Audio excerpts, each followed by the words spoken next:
प्यारे बच्चों, आप सभी का जैन रोजगार क्लासेस में स्वागत है।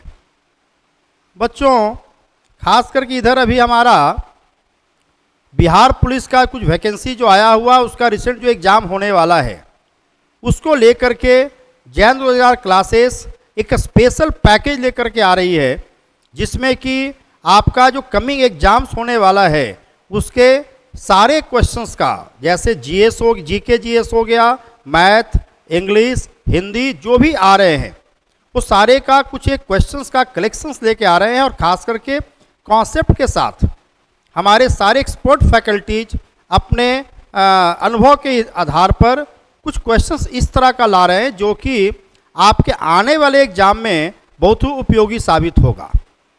और कोशिश किया जाएगा कि जिस एग्ज़ाम में आपसे जो क्वेश्चन आने वाला है उस पैटर्न का क्वेश्चन क्लास में यहाँ पहले बता दिया जाए, जिससे कि आपका एग्ज़ाम में आराम से बनेगा।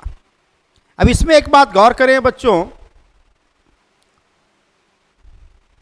नॉर्मली क्या होता है कि बिहार पुलिस के एग्ज़ाम में ज़्यादातर क्वेश्चन जीके जीएस से होता है, जिसके कारण क्या होता है कि कुछ बच्चे मैथ्स को इग्नोर कर देते हैं, क्योंकि मैथ में कुछ कम क्वेश्चन ही पूछते हैं। तो कम क्वेश्चन पूछते हैं तो उसके कारण क्या होता है कि ये लोग इसको इग्नोर कर देते हैं। लेकिन एक बात ध्यान रखिएगा, आपको फाइनल रिजल्ट यदि कन्वर्ट करना है तो आपको हर हाल में मैथ पे फोकस करना है, क्यों मैथ एक आपका स्कोरिंग पेपर है। और मैथ स्कोरिंग पेपर होने के नाते क्या होता है कि आप अगर इसको बनाते तो एक बार कॉन्सेप्ट आपका क्लियर हो गया तो 100% गारंटेड बनता है।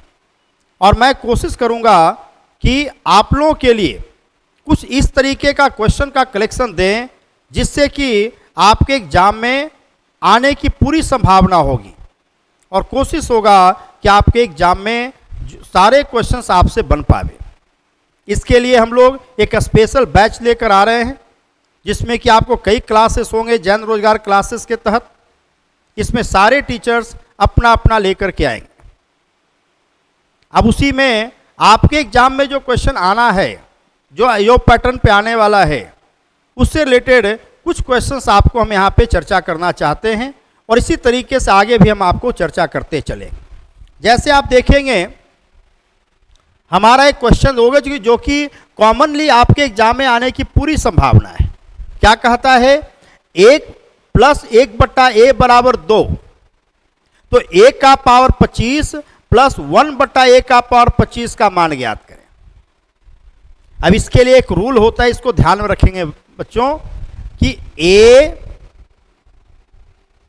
इसको रूल ध्यान में रखेंगे, a + 1/a = 2 होता है। यानी जो यहाँ है वही यहाँ होना चाहिए, इतना बराबर 2 होता है, हमेशा ध्यान रखेंगे। तो ऐसी स्थिति में यानी देन a = आपका 1 हो जाएगा। कहने का तात्पर्य है कि यदि a + 1/a का वैल्यू 2 हो तो a = 1 होगा। इस बात को ध्यान रखें। क्लियर है कि नहीं है? तो आपका क्या क्वेश्चन दे रखा है, a + 1/a = 2 है, तो स्वाभाविक तौर पे हमारा a = 1 हो गया। और जब a = 1 हो गया तो a1 का कुछ भी पावर करेंगे 1 होगा, तो यह भी 1 + 1 2 हो जाएगा। हमारा C ऑप्शन चला जाएगा, क्योंकि आप जानते हैं कि 1 का कुछ भी पावर करें 1 होगा। लेकिन उसके लिए जरूरी है कि आपका a जो आपका रिजल्ट है, इस रिजल्ट को आप ध्यान में रखें। क्या, यदि a + 1/a बराबर, यदि a + 1/a = 2 तो a = 1 होगा। इस बात को ध्यान रखें। और ये आपके एग्जाम के लिए बहुत ही उपयोगी है, इस बात को ध्यान रखेंगे। आप इसको चाहे तो आप नोट भी कर सकते हैं। और जैसे ही हमारा a = 1 हो गया तो 1 का पावर कुछ भी करें 1 होगा, यहां भी 1 का पावर कुछ भी करें 1 होगा। तो 1 + 1 आपका 2 चला जाएगा। और ये आपके बिहार पुलिस या दरोगा का समझिए कि बहुत ही इंपॉर्टेंट क्वेश्चन है। इससे पूरी ये पूछने की पूरी संभावना होती है।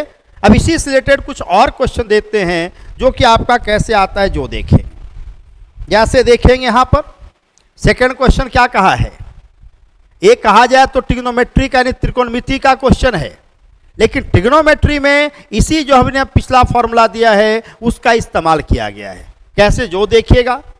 अब ट्रिग्नोमेट्री में एक बात बच्चों आप जानते हैं, आप सब जानते हैं कि cosec theta equal to 1/sin theta, उसी तरह से sec theta equal to 1/cos theta और cot theta equal to 1/tan theta. ये हमेशा ध्यान रखना है।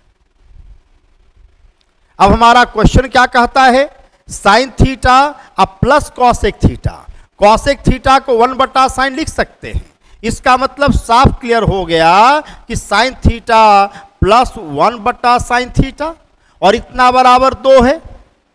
तभी पिछले हमने क्वेश्चन में चर्चा किया कि अगर a प्लस 1/a बराबर 2, यानी जो यहां है वही अगर यहां है और इतना बराबर 2 है, तो स्वाभाविक तौर पे आपका साइन थीटा बराबर 1 हो जाता है।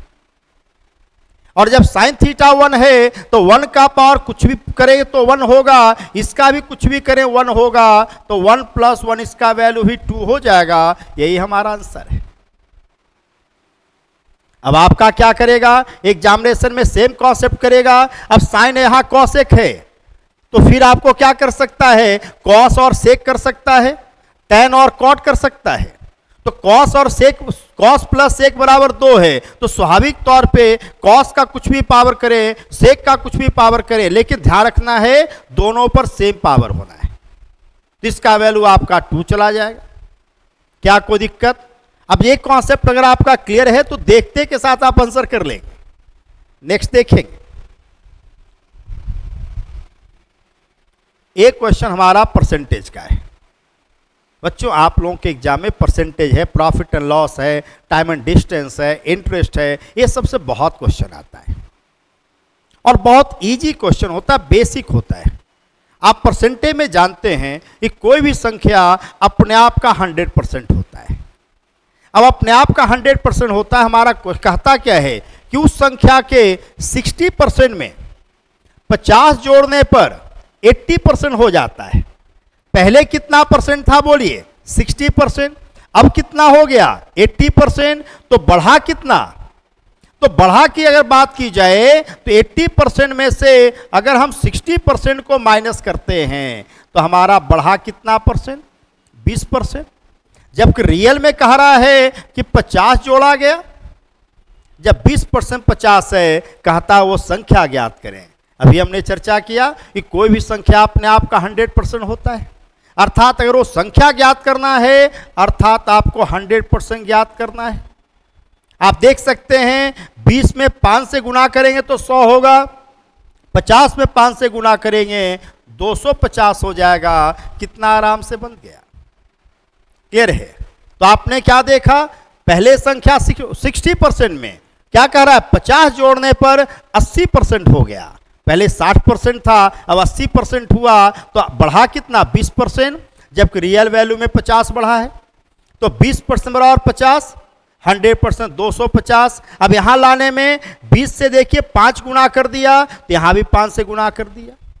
या आप ऐसे भी कर सकते थे कि 20% 50 है तो 1% के लिए 50/20 करेंगे।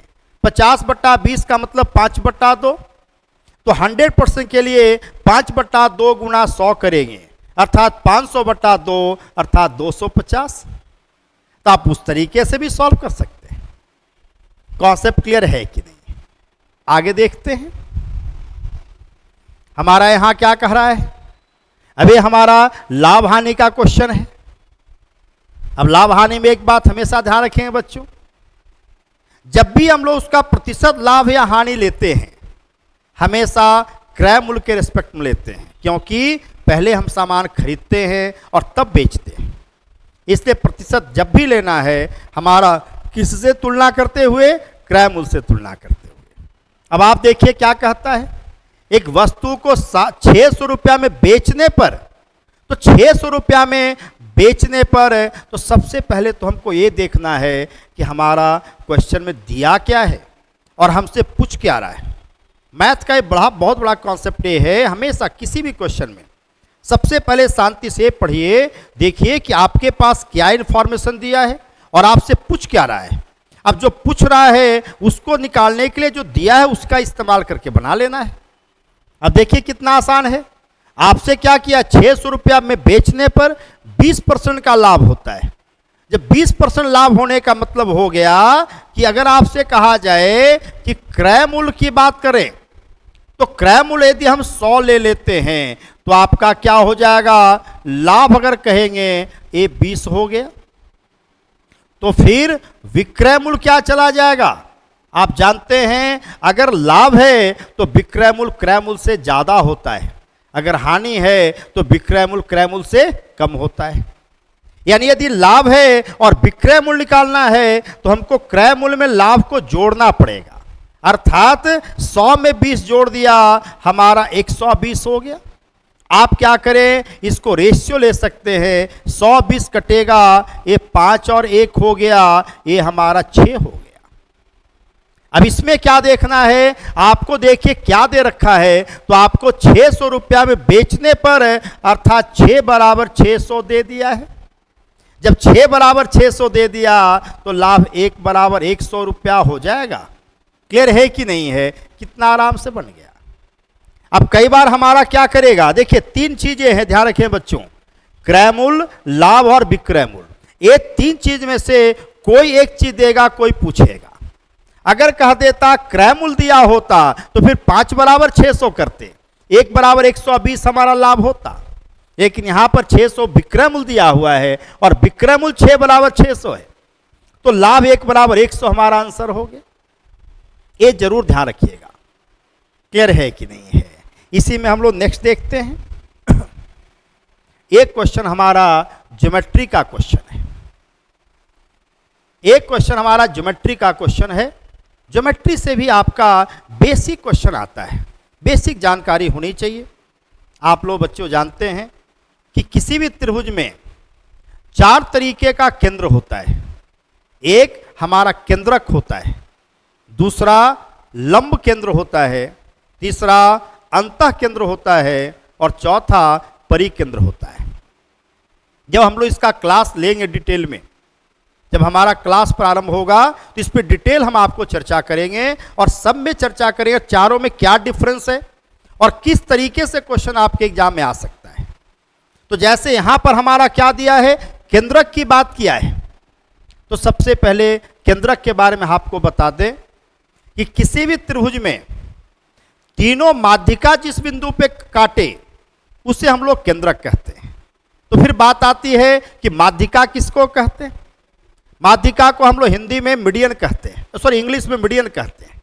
माध्यिका क्या कहते हैं, जो देखेंगे बच्चों कि किसी भी त्रिभुज में, गौर करेंगे, किसी भी त्रिभुज में किसी भुजा के मध्य बिंदु को इससे मिलाने वाले लाइन को हम लोग माध्यिका कहते हैं, अर्थात मीडियन कहते हैं। और इसको जब इससे मिलाएंगे तो भी होगा, इसको इससे मिलाएंगे तो भी होगा।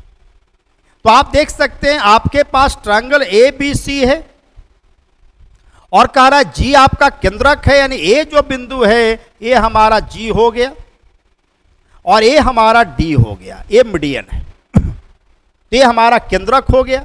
तो पहले तो ये जानकारी होना चाहिए कि हम केंद्रक कहते किसको है। दूसरा एक बात हमेशा ध्यान रखिएगा कि किसी भी त्रिभुज में केंद्रक मीडियन को यानी माध्यिका को 2:1 में बांटता है। 2:1 का मतलब है कि ऊपर का पोर्शन यदि 2 है तो नीचे का 1 होगा। अर्थात कहने का मतलब है कि आप अगर कह दें AG:GD, ये आपका 2:1 होता है। आपसे यही तो पूछ रहा है ना, तो कितना आराम से बन गया। अब ये जानकारी होनी चाहिए। क्या आपने समझा कि केंद्रक मीडियन को यानी माध्यिका को 2:1 के रेशियो में बांटता है, अर्थात जो शीर्ष वाला पार्ट है ये 2 होगा और जो भुजा साइड में जो पार्ट है वह 1 होगा, हमेशा कैसा भी त्रिभुज क्यों ना हो। क्लियर है। अब इस पे आधारित क्वेश्चन हमारा आराम से बन जाना चाहिए। क्लियर है।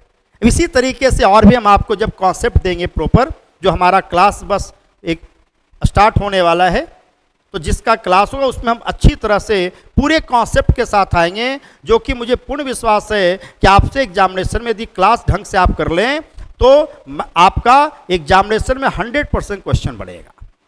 क्लियर है कि नहीं है। चलिए इसी में हम लोग और आगे बढ़ते हैं। यह क्वेश्चन देखिए आपका टाइम एंड डिस्टेंस का क्वेश्चन है। अब टाइम एंड डिस्टेंस में भी एक से एक तरीके का क्वेश्चन होता है, और जो जो संभावित क्वेश्चन आपके एग्जाम के लिए होंगे वो हम क्लास में चर्चा करेंगे। उसी के तहत आपका एक क्वेश्चन आपका है, कह रहा है एक 500 मीटर लंबी एक रेलगाड़ी एक निश्चित समान चाल से चल रही है, यानी कंटिन्यू एक ही चाल से चल रही है। कह रहा है 200 मीटर लंबे प्लेटफॉर्म को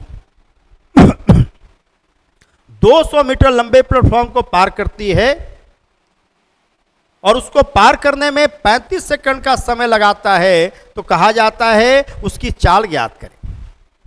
अब आप ध्यान रखिए बच्चों, एक बात हमेशा ध्यान रखना है कि चाल का जो इकाई होता है, जो यूनिट होता है, वो दो इस्तेमाल आपके एग्जामिनेशन में होता है। एक मीटर पर सेकंड, दूसरा किलोमीटर पर आवर। और दोनों में अंतर क्या होता है जो देखिएगा, आपको ध्यान रखना है 5 मीटर पर सेकंड इक्वल टू होता है 18 किलोमीटर पर आवर। इस बात को हमेशा ध्यान रखिएगा। अब इसमें हमको क्या ध्यान रखना है, लंबाई यदि मीटर में दिया है तो समय हमारा सेकंड में होगा। अब यहां देखिए कह रहा है कि एक प्लेटफॉर्म को पार करना है। इसको आप ऐसे सोचें, मान लेते हैं ट्रेन के किनारे आप किसी प्लेटफॉर्म के किनारे कहीं पे आप खड़े हैं, ट्रेन आपको पार करना शुरू की, तो कब महसूस होता है कि ट्रेन हमको पार करना शुरू की? जब उसका इंजन मेरे बगल से गुजरना शुरू हो जाए। कब महसूस होता है कि ट्रेन पार कर गई? जब उसका आखिरी बोगी हमको पार कर जाए। इसका मतलब साफ क्लियर हो गया कि किसी व्यक्ति को या खड़े खंभे को जब पार करना हो तो ट्रेन अपनी लंबाई के बराबर दूरी तय करेगा। लेकिन अगर एक प्लेटफॉर्म को पार करना है, मान लेते हैं प्लेटफॉर्म है और ट्रेन इधर से आ रही है, इस प्लेटफॉर्म को जब पार करना है तो जब इसका इंजन यहां सामने रहेगा तो होगा कि ट्रेन इसको पार करना शुरू की, और जब इसका आखिरी बोगी यहां से क्रॉस कर जाए तो होगा कि ट्रेन पार कर गई। इसका मतलब साफ क्लियर हो गया कि ट्रेन को आपको यहां से यहां तक चलना पड़ा, इस पोजीशन से इस पोजीशन तक आना पड़ा।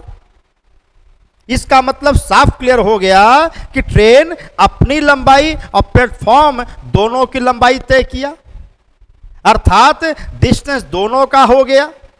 यानी कि आप कह सकते हैं यहां पर अगर डिस्टेंस की बात की जाए तो हमारा टोटल डिस्टेंस उसको तय करना पड़ा 500 प्लस 200 मीटर, और समय हमारा 35 सेकंड है।